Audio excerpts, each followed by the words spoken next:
class. This is John Luscombe. I'm coming to you from Kansas City, Kansas, and today I'm going to be speaking to you a little bit about the Affordable Care Act of 2010 and why it is unconstitutional and why you need to vote as an American citizen to repeal it. Now, it's already passed through the House. It's already fought several appeals through the Supreme Court and has failed. Republicans have tried to fight it at every single turn and angle that they can, and they have failed. But now that it's actually rolling out these last couple months, and the citizens of America are actually getting a taste for it, all of a sudden there's a huge wave of backlash. Couple that with the fact that the House is probably no longer going to be democratically controlled during these next elections, and you end up with a situation that's perfect for the Republican Party to step in and try once more to get rid of this act. Now I know what you're thinking. Affordable health care is great. Well, Johnny, we need affordable health care. We need people with pre-existing conditions to get health care, and we need the accessibility that it provides for all of America. And you're right. You're right. We do need a healthcare reform, but not in the way that Obamacare is acting. You see, programs similar to Obamacare, like Medicaid, everyone gets taxed equally, and that goes towards Medicaid. People who need it get it, so on and so forth. That's not the case with Obamacare, and that is the main debate point which is coming up as to the unconstitutionality of that law. Now, America was founded on the rights of individual liberty against government tyranny. Now, I don't know about you, but when someone comes up to me and says, hey, buy this product or pay this fine, you go, well, I'm not going to pay that fine. Oh, tax evasion. But it's not a tax, it's a tax evasion. You're going to jail. Does that not sound like government tyranny against the individual American? I think it is. And quite frankly, that makes the whole thing unconstitutional. Yes, there are plenty of good parts of the Affordable Care Act, things that America needs, but it's based on an unconstitutional taxation of the American people who choose to opt out. See, that's great. You want to be part of Obamacare? Fantastic. Be part of Obamacare. What about the people who don't want health insurance? What about the people who can't afford health insurance? Despite all these subsidizing that the America says they're going to do for people that, the low income, that are making 4 times or less the poverty level, that they'll be subsidized. Well, turns out that was kind of a lie. You see, we got people who, American citizens, who simply can't afford it. You got the poor, you got the lower middle class, which is a good chunk of America, and they can't afford it. They're living paycheck to paycheck as is. Then you got the students, who are already facing mounting student loan debts with the doubling of student loan interest. And then you throw this on them and be like, well, it's affordable care. And so you go through the healthcare.gov, sign up, whatever, and you go, oh, well, my state only has one option. Huh. Okay, so there's a bronze, silver, gold plan through my state. All right, let's see what that. $200? $300? $500?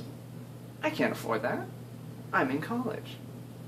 And so you got that group of college people who are just like, hold up, we can't, you're already asking too much of us. Now you want us to pay this? Yeah, we're just going to opt out. American, got my freedoms.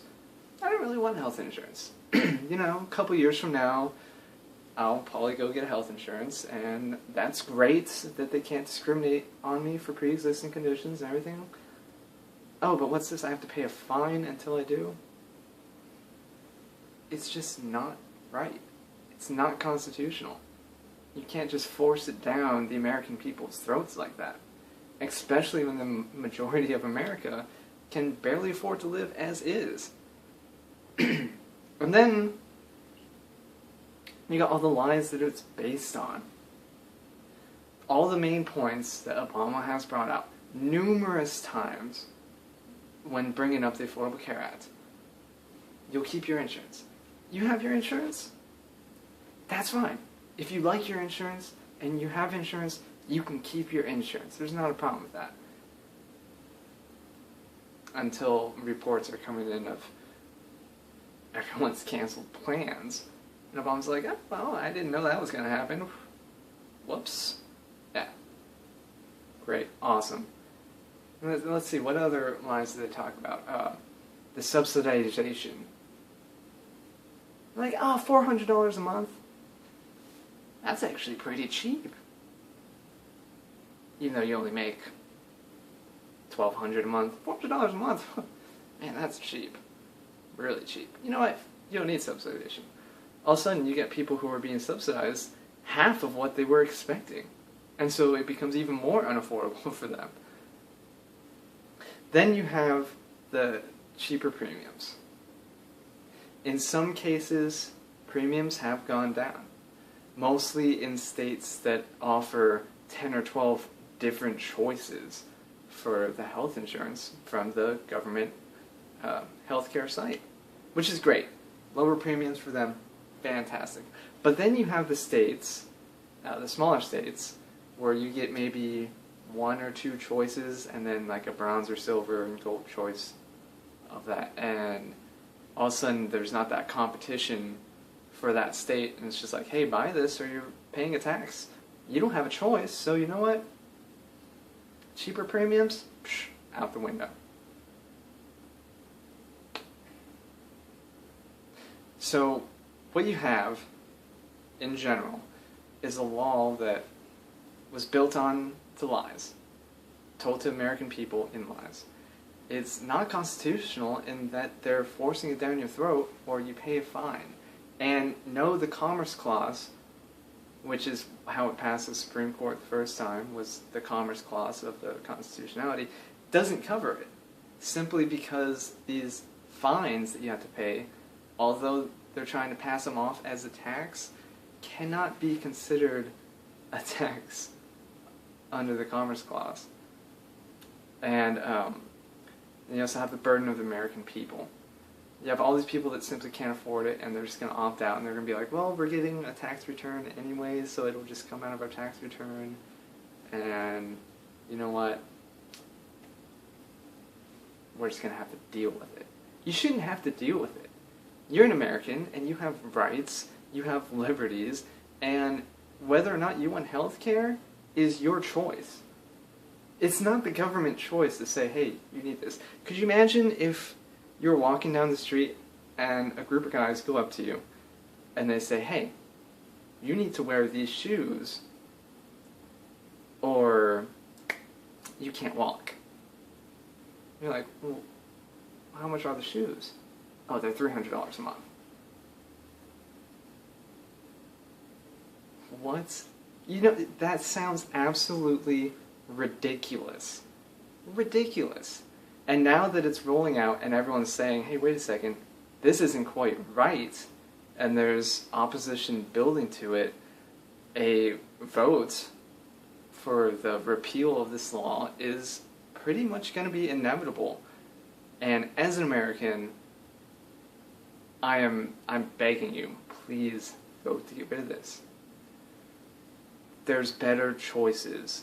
We don't have to go into this situation where we're forced to pay fines. We're forced into this. We are Americans, and we need to go about this the way that we get our healthcare reformed. We aid the people that are in need, with keeping our civil liberties. Because if we don't do that, are we any better than, say, the Soviet Union? Or North Korea? Or any of them with governments that say, hey, you have to do this or else?